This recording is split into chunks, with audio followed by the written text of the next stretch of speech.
Welcome to the Borgen Project Podcast. My guest today is Jonathan Fowler of UNRWA, who is also my hero when I went out to the West Bank. He took me around and kept me out of trouble, and just really took me everywhere I needed to go to see what was going on out there, the schools, refugee camps, and medical clinics, and that's just an incredible experience. And Jonathan, thanks again for that, by the way. That was just an eye-opener of a trip for me.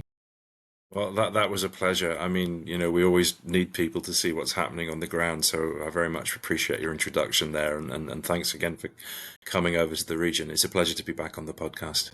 Yeah, well, thank you. And we'll get into some specifics. UNRWA is obviously the premier organization out there helping Palestinians and really kind of the key to the plight of people, of Palestinian refugees. We'll get into that in a minute, but I'm curious, you've been living and breathing this area out there. You see all the news reports, you're in contact with all the latest news of what's happening both in Gaza and the West Bank. But what stories have stood out to you of what people have experienced out there that kind of resonate with you?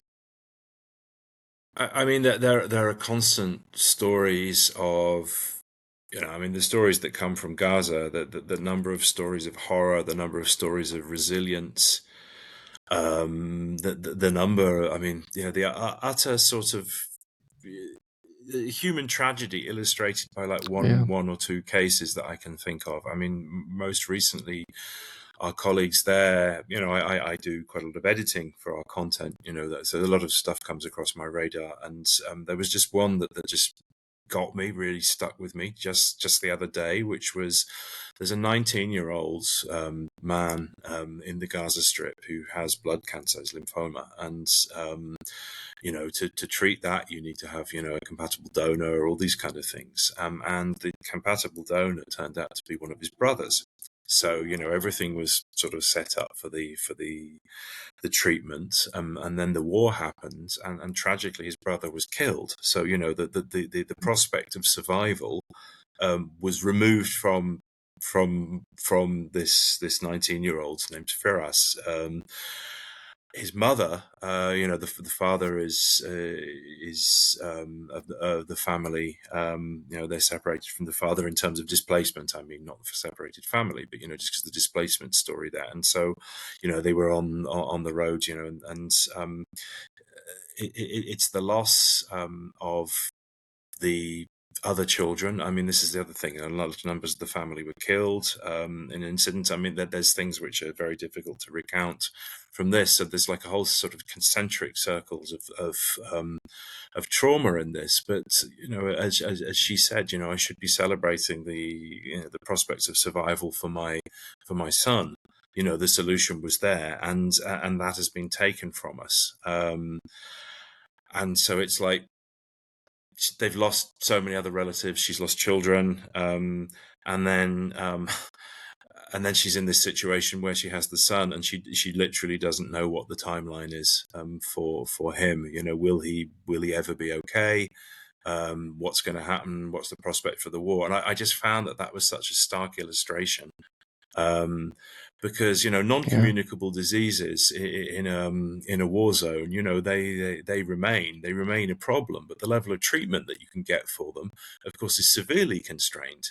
The focus becomes trauma surgery, dealing with sort of issues of human health, stopping polio, these kind of things. And then, you sort of think about, conditions like diabetes, whatever, which is, such a significant thing. And then you have something like blood cancer.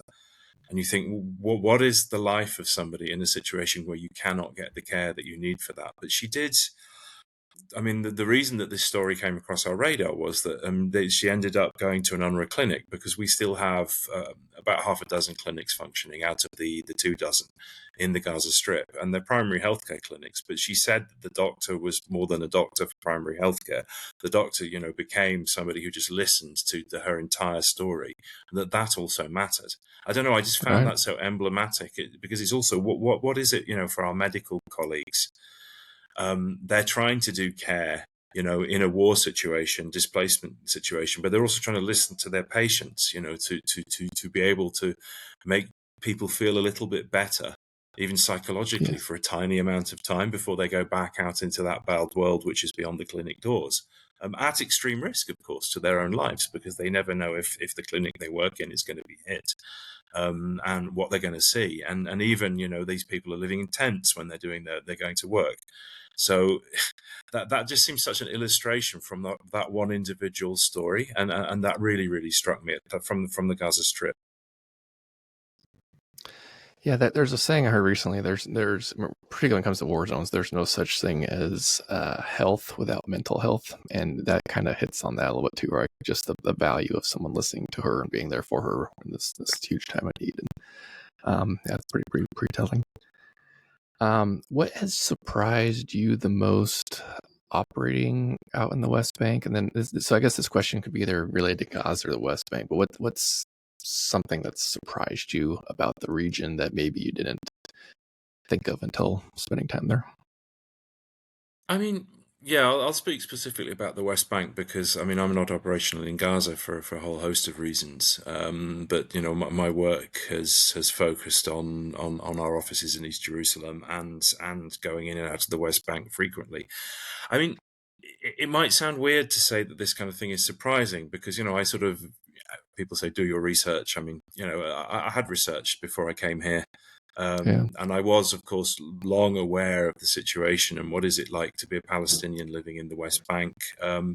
So it's not so much a surprise as actually direct experience, either through observing or to a degree, which of course is never the same degree as is faced by Palestinians, but the constraints of checkpoints, these kind of things. I mean, none of that is surprising, but to actually feel it, and as when you came on your visit, I mean, we experienced negative behavior, extremely negative behavior at certain checkpoints towards us, and to know that is the daily lot of ordinary people.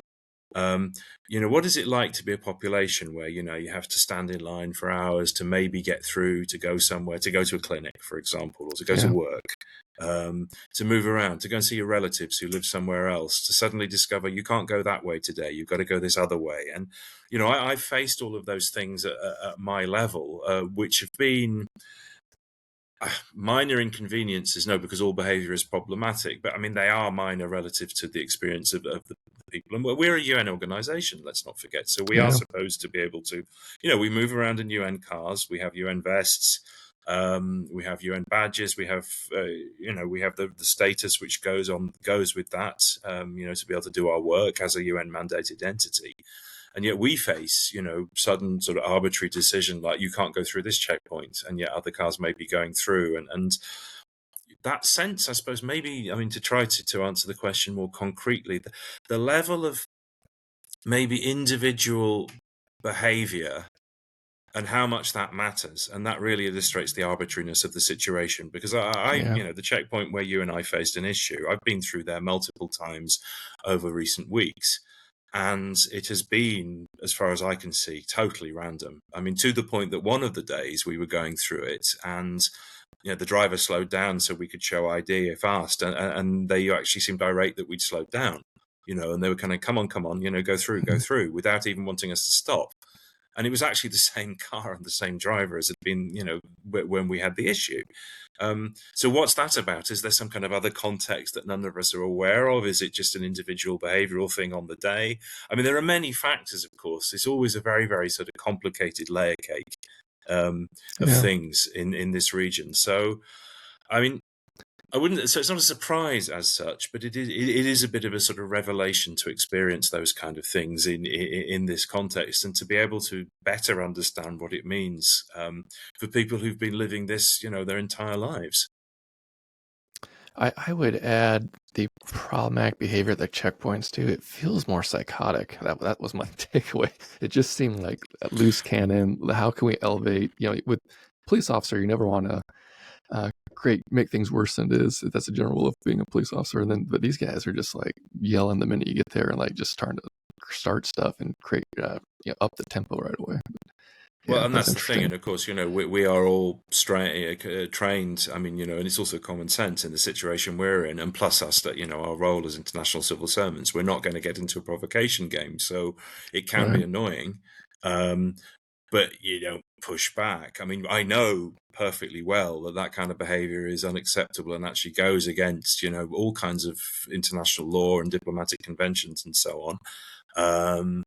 So you do sense that UNRWA is being treated in a particular way. And again, I mean, it's difficult to say actually, because I've been through sometimes with other UN colleagues from other organizations, say when I've been going to meetings in Ramallah, and I had found that whenever I'm with them, nothing happens at all. There's no issue. And then when you're in an UNRWA car, there may be an issue, there may not be. So, is that focusing, targeting of UNRWA? I mean, it kind of feels like it. I don't have a sort of positive body of evidence. But I mean, the key thing about this is whenever these kind of things happen, we actually have a protocol where, I mean, if we're barred at a checkpoint, we can actually just sit there and we can call our interlocutor, up through the chain within the Israeli establishment, because, we have interactions. I mean, that's how, diplomatically flagged entities function, and we can say, right, we're sitting here at a checkpoint, we're waiting, we've not been allowed through, and now we will wait. We need a decision on being allowed to go that way. But the question is, how valuable is our time? And we have a job of work to do. We could, to make a point, sit for 5 or 6 hours at a checkpoint until we get a green light to go through it from, up the chain of command to the individual soldier. But that's just nonsense. We can't do that because we need to do our work. But we do. Whenever, this is why sort of retroactively we file a complaint, and we're building a body of evidence of certain kind of behavioural patterns here, which could play a role, in the future. But it also matters because it's about bearing witness to, including the treatment of ourselves. Yeah, and I found it interesting. You definitely once you're there, you get a huge appreciation for how horrible the Palestinians are treated, and some of the schools we visited were tear gassed on a pretty regular basis, and it kind of makes sense as a bad word, but I've wrapped my brain around how the cruelty being done in Gaza, but then you see in the West Bank where there's not officially a war going on, but just it makes sense that you would see no problem shooting children in Gaza when you have no problem being horrible to them in the West Bank, knowing that there are people watching what you're doing in the West Bank. And in Gaza, there's obviously no international media allowed, and it's very, very cut off, some of the acts they're doing. But yeah, that was sort of a connector for me of like, man, if you this bad here, and makes, I guess that follows logic why 70% of the casualties out there right now are women and children in Gaza. I mean, that's a very good point, because we're also, I mean, we're in a situation where, as I often say to people, if we were having this conversation in September 2023, this conversation, these conversations, these media interviews would all be about the West Bank, because the level of violence in the West Bank was unprecedented for years. The level of attacks, notably by settlers, on Palestinian communities. I mean, we've had cases, and of course this is amplified since the war in Gaza, but we've had cases where settlers have sort of stormed into Palestinian villages, killed people, burned property, even very recently, I mean, Ramallah, which is where the Palestinian Authority has its seat, as it were. Is that there was like a couple of dozen cars got burned because settlers kind of stormed in, from a nearby settlement and came in, and nothing happens in these cases. I mean, and there have been Israeli NGOs, of course, that work a lot on this, and and there are a lot of NGOs bearing witness to this, find this unacceptable. So it's not just international organisations; they've been flagging the fact that. There will be members of the security forces around, and not a great deal will happen.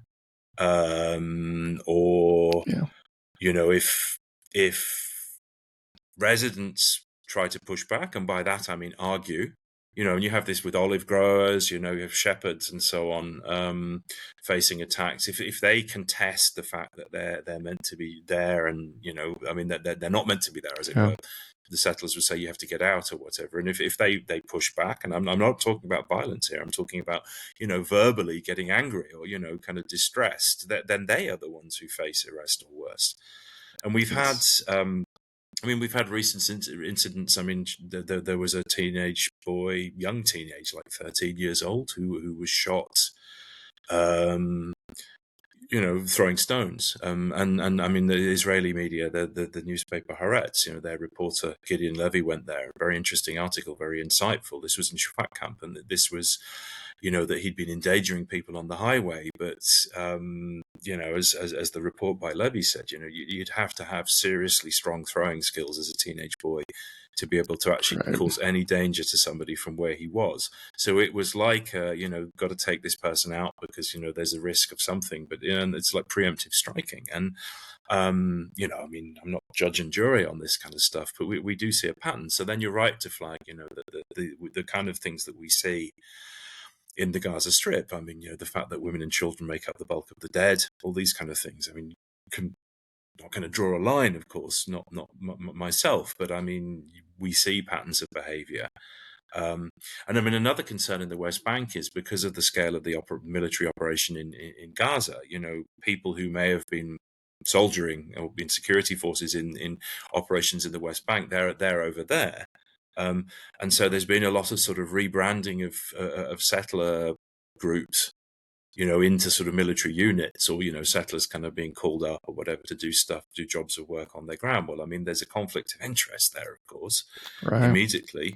And that, I mean, it's not too far-fetched if you think of analogies from other countries from history, about, the kind of badging of, community groups into sort of posses or something like that. I'm just thinking of the US example. I mean, that sort of thing, you're talking about that kind of optic. And what does it mean to be somebody, like a kid who's just trying to go to school, or, somebody who's trying to go to a clinic in that sort of environment where you really don't know what's going to happen? We had a case in Jalazone. I was there in Jalazone camp, which is, deeper into the West Bank, and is a whole sort of mixture of areas A, B, and C. It's like a confetti around it. It's really hard. I asked the guys in the camp, where does area A, B, and C begin or end? And they were like, well, looking over here, that's B, but then there's a little bit of A. And standing on the top of the school, you see a settlement on the hill. You see some olive groves, which are now inaccessible because they've been walled off. Then you have a little sliding metal door in the wall, and the school is right next to it. And they've had soldiers kind of running out, on incursions and this kind of thing, tear gassing in the school. And indeed, in fact, when we were in Shufat camp again, this was a couple of days ago, we were on the other side of the camp. So we'd visited the school earlier. And there was an incident where there was an alert, and we had to get out, basically. And it was actually settlers coming in, and then there was tear gas being thrown around, and the kids were just getting out of school. So these are little children, 6, 7, 8-year-olds, who are. But sadly, I was going to say they're panicking, but actually they're not. And this is, I mean, some of them are, but the majority of them, they just kind of get used to it. And that, what does that say about what is it etched into the mindset of these little kids, in terms of, the experience of what life is like? And that's actually shocking when you take a step back and think about it. And just to grow up with that level of constantly feeling on edge. I mean, just the short time I was there, I felt like something might happen at any given moment, no matter where you were. Just kind of had that vibe of like, there's a definite military kind of state that's in charge of everything. And that's just such a rough way to grow up, and just constantly having anxiety like crazy, I think would be a big part of that for sure. I mean, and this is where psychosocial support comes into play. I mean, psychosocial support is incredibly important. I mean, it's something that is very prominent in our schools, as you saw, when we went there. I mean, the play activities for children are often about, draw your feelings, and then in the wake of something, negative that has happened, a military incursion or something like that. And, when you see the number of kids sort of drawing pictures of sunshine, you think actually there is a bit of hope for them there. It shows there are coping mechanisms, but also why should they be in that situation where they have to do this kind of thing? Right. No, exactly. This week has been interesting. There's been a few developments I'll run by here that are kind of positive in terms of potentially step in the right direction for Gaza. One was today. There's a arrest warrant. They officially put out a arrest warrant for Netanyahu and Gallant. So they're officially now international war criminals wanted by the ICC. Other one was last night. The U.S. Senate, they voted for the first time ever on a bill to ban weapons to Israel. It didn't pass. There was 18 U.S. senators who voted for the bill. So that's a pretty significant crack at this point for U.S. leaders. Definitely starting to recognize they at least need to attempt to do something. And then on Monday, the Pope called for investigation of genocide in Gaza. So, baby steps, but there does seem to be internationally and globally great awareness that this is a genocide and this is horrible things occurring. Do you have any thoughts on any of those or anything that stood out to you? I mean, it's difficult being immediately focused on the direct operations in the West Bank. It's difficult for me to sort of take a step back sometimes and look at the sort of bigger Yeah. picture stuff like that. But I mean, certainly, there is a sense that there's sort of movement around. I mean, that we've been calling for a ceasefire since the beginning because saving lives is what matters. Yes. In the same way as we as an organization and the rest of the UN system has also repeatedly said the hostages must be freed. So let's not forget that we've done that, and we also condemned the 7th of October attacks. There's lots of people who said that we never said anything about this, and that's completely untrue. Because our primary goal here is like humanity for all, and save humanity. Now our job of work is to be a humanitarian organization to alleviate the suffering of people in Gaza. So anything that can move towards that happening, advocacy calls, these kind of things is absolutely essential. And I mean, we've in the same context, we've actually seen increasing calls for. I mean, in defense of UNRWA, the fact that the Israeli Parliament has voted to ban our organisation, we have, and that means that our work would unravel the humanitarian operation in Gaza, but also our work elsewhere, in the West Bank, and it undermines our ability to operate in the occupied Palestinian territory overall. But then, does it sort of trickle on into hampering our work in other places where there's no actual direct application of an Israeli ban? But I mean, the advocacy, the pressure that people saying that multilateralism matters. There are international standards, there are international agreements. They must be respected, and you cannot unilaterally just not do it.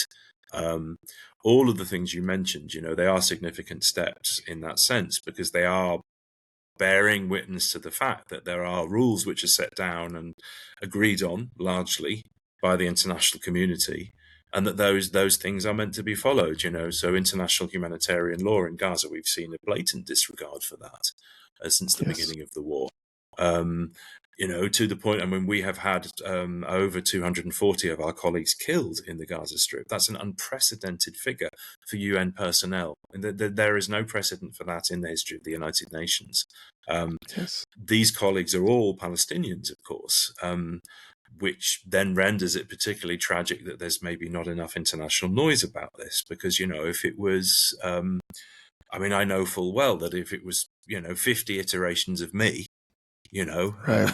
that would be a very different story. 10 Americans and 10 British, it would be, Exactly. Yeah. And that's the thing. And I mean, it's important that people bear witness to the fact that should not happen. Of course, our colleagues are suffering in the same way as the communities of which they are part. We've also had our facilities hit in the Gaza Strip. These are buildings under the UN flag. So there's that aspect of it. We've also had the fact that we are sheltering civilians in our shelters. Our schools basically transformed into emergency shelters. Over 560 people have been killed within our walls, despite the fact that these are meant to be spaces which are, safe from the consequences of war. And then you look, for example, in the West Bank. I mean, it's a much lesser degree than what is happening in Gaza. But we've had a colleague killed in the West Bank. We've had, and that hadn't happened for about a decade. We've had repeated incursions, and we've had damage to our facilities. One of our facilities in Nur Shams camp near Tulkarem was bulldozed. That basically half of it was knocked down, so now the whole thing has to be reconstructed. Has to be demolished and then rebuilt from the ground up. Is that going to be possible? So, all of these things basically come together to say, I mean, we have repeatedly called for an independent international investigation of what's happening in Gaza and overall in the region. So any movement towards that happening, of course, is important. What's the latest now on? I know it's UNRWA's challenge, but it's not UNRWA's problem in terms of what Israel is attempting to do. Have you heard anything at all? Do they appear to have any remote plan of how who would take over the schools if this goes through, or is it just really at this point it's kind of the international community that needs to intervene, right? Or what's the most likely scenarios here?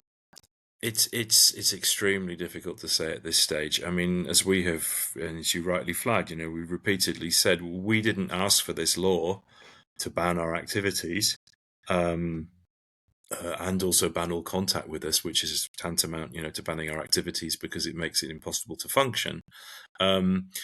So it's not on us to come up with the solution. And we've had some governments have said, they've talked about the transition periods. I mean, we have to be lucid and think, there's the potential for implementation of these laws is there. But that doesn't mean that we have to adapt to them. I mean, why should we be the ones coming up with a plan B? I mean, international humanitarian law is totally clear on this. It's incumbent upon the occupying power to assure the well-being of the population under occupation. Now, afterwards, that's in the eye of the beholder in many cases, of course. But by the reason I'm saying this is you can't say that a UN General Assembly mandated entity that has a mission in the occupied Palestinian territories to assure the well-being of the population, education, healthcare, social services, garbage collection, all these sort of quasi-governmental services. It can no longer do this, but somebody else from the international community has to do it. You can't have it both ways, basically, in such a situation. You can't ban UNRWA and then say, right, it's now on the rest of the UN to come up with the solution. It is on the Israeli authorities to come up with the solution. And we've seen, in cases, I mean, you look around the occupied West Bank and East Jerusalem, and you look at the Gaza Strip. The level of service provision, and I'm talking specifically more about East Jerusalem here, but, in Shufat camp in East Jerusalem, I mean, for example, there, after the Six-Day War in 1967, that became what Israel considers to be part of municipal Jerusalem, its sovereign territory. I mean, there's still a camp there. The camp was set up in the mid-1960s, a Palestine refugee camp. Well, they were doing the trash collection in that camp until the first Intifada in the late 1980s. And they ceased. They ceased to do the trash collection for, I don't know what the reason was for them to stop doing it. But UNRWA took over to do it. So you look at that, that community. We do a job of work there. What indication does that give you of what might happen in terms of, provision of municipal services? And you also, I mean, a camp like that, Yeah. they don't have police forces, as they cannot. There are military border police, security operations in the camp by the Israeli authorities, but there's no policing in the sense of public safety. So they have That surprised me a lot, by the way, because that's an interesting part that doesn't get mentioned a lot. But I didn't quite understand this. If the Palestinians are just not allowed to have police, or is it the minute they form a police, it'd be accused of being terrorists and they'd be taken out? What's the laws or reasons there? I mean, there is no Palestinian locus of authority in a camp like that. It is. Okay. It's like, I mean, we're the closest thing to a visible authority in a place like that. I mean, there's the camp committees because so the camps are actually organized. There's an element of self-organization. I don't want to pretend that doesn't exist, but in terms of the sort of visibility of logoed stuff, it's the UN that is there, and specifically UNRWA. But you're quite right. I mean, spontaneous organization of groups that could act like police, that is simply not allowed, because precisely it's the creation of a locus of authority. I mean, you have the kind of sort of committees of elders and things like that to try to solve disputes, but it's not in any way, I mean, they have problems with drug dealers, drug users in that camp. I was just there today, and a little kid outside one of the health clinics was walking around with something he'd found on the road, and the doctor grabbed him and said, "What is it? Show me." And it was like a little sort of vial of something. But the doctor said, we'd have to take this away for analysis. It was like foam in a tiny little, injection jar. Well, it was near a hospital. Maybe somebody come and grabbed it. I don't know, but you just don't know what you're finding. And this was like a 6-7-year-old boy. Yeah. You see something like that, you think, what would be? I mean, what's the situation? How can that be solved? There is no cop you can call, basically, in a situation No like police to that. call on that. Yeah, Yeah. precisely, exactly. That's the thing, So, I mean, what are you going to do? And so the experience of sort of uniformed services is always going to be, Israeli military or Israeli police. But there's not that thing of being able to, if there's disputes between people, and let's not forget, these are communities that build up and live in close, because the space is constricted, they're walled in. Um, Economic crisis, social difficulty, proximity of people.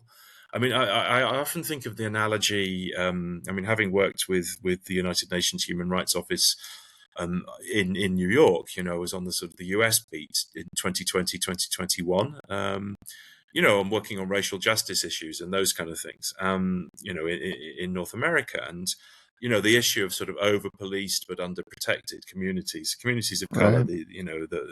in the US, it feels like it's an analogy, basically. It's, you can easily compare it, actually, that sort of situation. And so what does that do if you then remove the services which provide at least a sort of basic, a basis of stability in somewhere like that? And that's just one example. I mean, and there's sort of 900,000 registered Palestine refugees across the West Bank. Now, not all of them seek UNRWA services. It's not an obligation to seek our services. Not everybody chooses to do so. But in difficult economic times, more people do. More parents want to enroll their children in our schools and these kind of things because they can't afford private schooling. And so, overburdened services, the removal of services, all of these things, it's very, very worrying. What does this mean for the well-being of society that I mentioned earlier on, down the line over the coming year? I really don't know, but I find it incredibly troublesome. Jonathan, I appreciate you taking time. I know you gotta run here, but this was great. And again, you guys are doing amazing work out there. I know you're getting beat up unfairly, in my opinion, and most people's opinions. You do have a lot of fans in the United States as well, so there's a lot of people that recognize the extremely important work of UNRWA. And it's been for 75 years you guys have been at it, and that we appreciate the work you're doing for Palestinians out there.